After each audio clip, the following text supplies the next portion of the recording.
Same ভাবে আমরা সরকারকে ট্যাক্স দেই, আমরা প্রত্যেকটা জিনিস ক্রয় করি, পণ্য ক্রয় করি, প্রত্যেকটা পণ্যের মধ্যে আমাদের কষ্টের ইনকাম থেকে সরকারকে আমরা ট্যাক্স দিয়ে থাকি। সেই ট্যাক্সের টাকা থেকে সরকার আমাদের এলাকার উন্নয়নের জন্য বরাদ্দ দিয়ে থাকেন।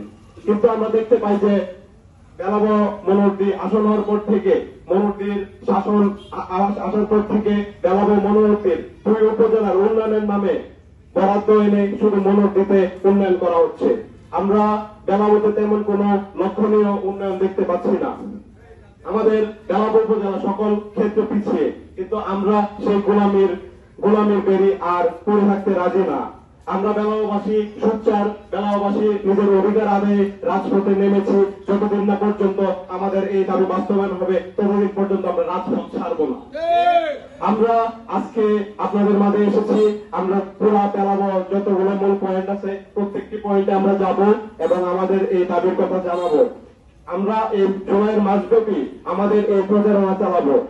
যদি এই জুলাইয়ের মাসের মধ্যে আমাদের আইনি লড়াইয়ের মাধ্যমে যদি আমরা এই দাবি বাস্তবায়ন করতে না পারি, ইনশাল্লাহ সামনের মাসে আমরা কঠোর কর্মসূচি দিতে বাধ্য হব।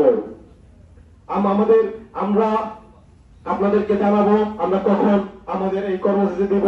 আমরা আশাবাদী আপনারা এই আমাদের ডাকে সাড়া দিবেন এবং বেলাবো একটি আলাদা সংসদীয় আসনের জন্য আপনারা আমাদের সাথে একমত পোষণ করে আমাদের সাথে রাজপথে থাকবেন ইনশাল্লাহ। আসসালামু আলাইকুম।